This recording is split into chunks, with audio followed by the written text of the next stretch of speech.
질문을 많이 받습니다. 우리 가족이 농사를 짓는 경우에도 자경으로 인정이 되나요? 가족, 우리 배우자, 그리고 우리 자녀 또는 아버지를 대신해서 내가 농사를 짓습니다. 감면이 자경으로 인정받을 수 있을까요? 결론은요, 자경이 해당되지 않습니다. 감면이 안 되는 것이죠. 세법에서는요, 이렇게 규정을 하고 있습니다. 자경이란 본인이 직접 2분의 1 이상의 노동력으로 작용을 하는 경우를 의미합니다. 예를 들자면 100평이 최소한 내가 50평 이상을 내 노동력으로 작용을 해야 된다는 얘기겠죠. 1년 중에 최소한 6개월 이상은 내가 농사를 져야 된다는 얘기겠죠. 여기서 직접이라는 의미는, 또 본인의 직접이라는 얘기는 배우자 인정 안 됩니다. 또 자녀가 같이 농사를 졌다고 주장을 한다면 인정이 안 되죠. 그러므로 내가 농사 졌다고 주장을 하고 또 실제 내가 농사를 지어야 됩니다. 자, 참고로 이런 경우가 있는데요. 본인이 농지의 소유주인데 군대를 갔어요. 군대를 간 그 기간은 당연히 자경 기간에서 제외가 되겠죠. 유학을 갔습니다. 당연히 유학 간 기간도 자경 기간에서 제외를 합니다. 직장이 있는 경우 자경으로 인정이 되나요? 가장 큰 쟁점인 부분입니다. 농사가 본업이고 농업이 본업인 분들은 별다른 쟁점이 있지 않습니다. 하지만 직장을 다니거나 사업을 하거나 이랬을 때는 나는 농사를 지을 수 있다. 농사를 졌다. 과세관청에서는 농사를 졌다고 볼 수가 없다. 다툼이 많습니다. 수많은 다툼이 있어서 최근에 세법에서는 가이드라인을 정했습니다. 어떤 가이드라인을 정했냐면 사업 소득 금액과 총 급여액을 합쳐서 3,700만 원 이상이라면 농사를 안 졌다고 보겠다는 겁니다. 언제요? 그 해만. 예를 들어서 2016년도에 3,700만 원 이상이 됐습니다. 그러면 2016년도에는 농사 짓지 않은 거고요. 2015년도에는 3,700만 원이 안 됐어요. 그리고 실제 농사를 졌습니다. 그렇다면 그 해는 농사를 졌다고 인정이 되고요. 자, 이렇게 판단을 하고 8년을 채웠는지 안 채웠는지 직접 한번 세보시기 바랍니다.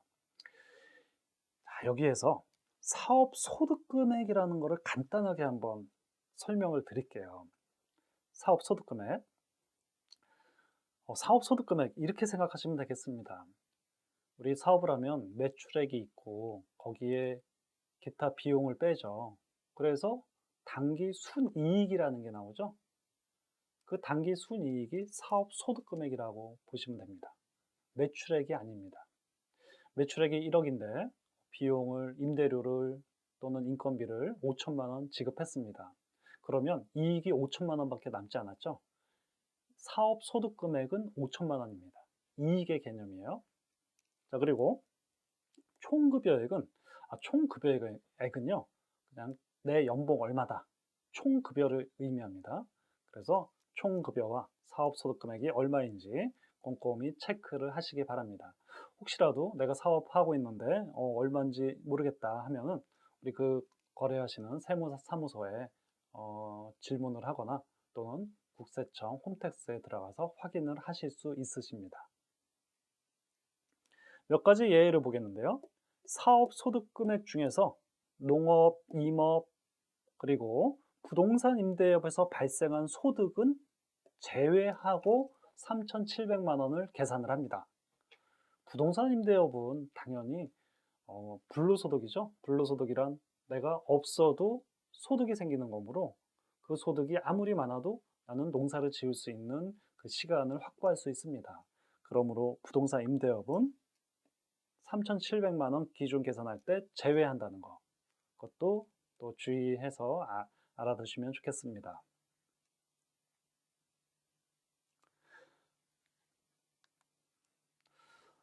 이런 또 상담을 많이 하는데요. 우리 농기계를 임차를 해 가지고 농사를 졌습니다.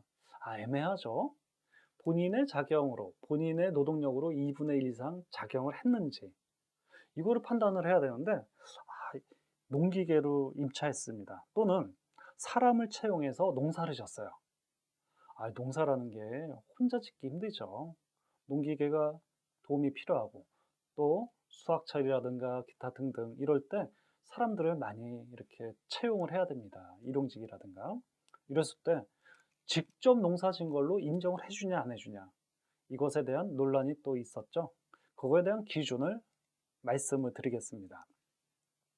양도한 사람이 영농 현장에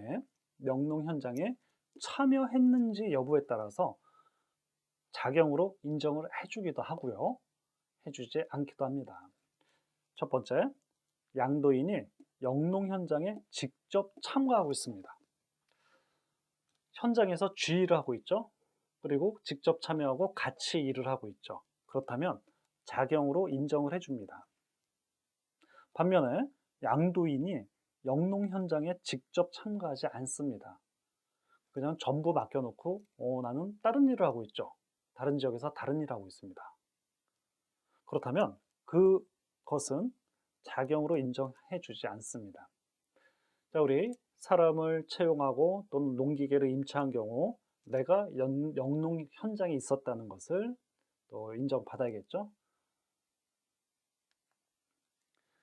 자, 그리고 농지인 경우에는요, 과거 상속을 받은 농지가 상당히 많습니다.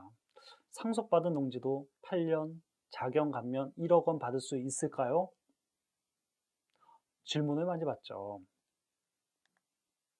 두 가지로 나뉘는데요. 상속인이 상속받은 농지를, 상속인이란 본인을 얘기하는 겁니다. 피상속인은 돌아가신 분을 얘기하는 겁니다. 자, 상속인이 본인이 상속받은 사람이 1년 이상 계속하여 제촌 작용을 한 농지인 경우, 그 농지는요, 우리 그 피상속인 돌아가신 분이 작용을 한 기간을 내가 인정받을 수 있어요. 내가 비록 2년만 농사를 졌어도 우리 아버지가 7년 농사 졌다. 그러면 7년 플러스 2년을 해가지고 9년을 농사 진 걸로 내가 인정을 받을 수가 있습니다. 자, 그러나 두 번째, 상속받은 사람이 경작하지 아니한 경우, 시골에 농지가 있어요. 나는 본인은 서울에 살고 있습니다. 전혀 농사를 지은 적이 없어요. 그렇다면 상속받은 날로부터 3년 이내에 농지를 양도하는 경우에만 피상속인의 작용기간을 상속인의 경작기간에 포함을 해줍니다. 3년 후에 양도하냐, 3년 전에 양도하냐에 따라서 세액 차이가 크게 날 수가 있겠죠. 여러분들 이것도 역시 절세를 할 수 있는 또 포인트이므로 미리미리 양도하기 전에 검토를 하시기 바랍니다. 미등기 양도인 경우 8년 작용 감면되나요? 토지인 경우에는요, 등기가 미등기인 경우가 가끔 있습니다. 미등기인 경우에는 모든 감면 배제가 안 되는 게 원칙입니다. 1세대 1주택 비과세도 안 되고요. 기타 등등의 감면이 안 되지만 농지인 경우 8년 작용 감면은 가능합니다. 대신에 세율은 미등기로서 70%입니다.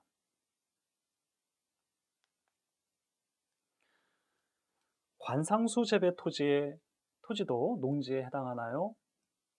이런 질문을 상당히 많이 받습니다. 여러분들 우리 농사를 져야 되죠? 8년 동안 거주합니다.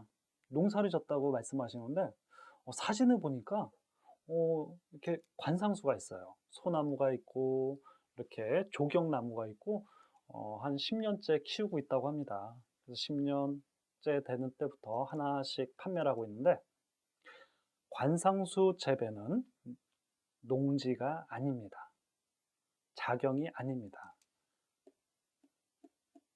자, 주의하시기 바랍니다. 나무 식재한 것은 작용이 아니라는 거 주의하시기 바랍니다.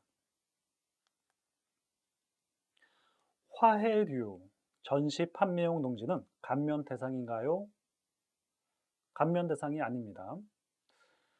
우리 교회, 수도권에 가다 보면은 비닐하우스처럼 만들어 놓고 무슨 화원, 무슨 꽃집 해서 화분이라든가 여러 가지 꽃을 판매를 하기도 하죠. 도소매합니다.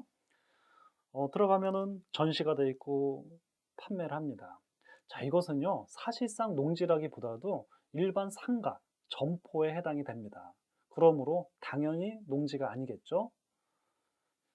자, 두 가지로 볼 수가 있는데요. 첫 번째, 자, 지금 설명드린 부분은 두 번째입니다. 화훼류를 상품 전시용으로 일시 판매하거나 판매 목적으로 보관하는 경우에는 자격농지에 해당이 되지 않습니다. 하지만 첫 번째, 판매 목적의 화훼류의 경우 토지에 상당 기간 식재하여 생육시켜 재배하는 경우에는 자격농지에 해당이 됩니다. 이게 어떤 내용이죠? 어, 해석을 해보면 상당히 상식적으로 당연한 얘기입니다. 우리 꽃 재배하는 농가가 있죠? 꽃 재배 자경입니다. 농지에 해당이 되고요. 꽃을 판매하기 위해서 꽃을 심죠. 땅에다가 꽃을 심어서 키워서 판매하죠. 이런 행위를 말하는 겁니다. 꽃 재배, 농지에 해당이 되죠.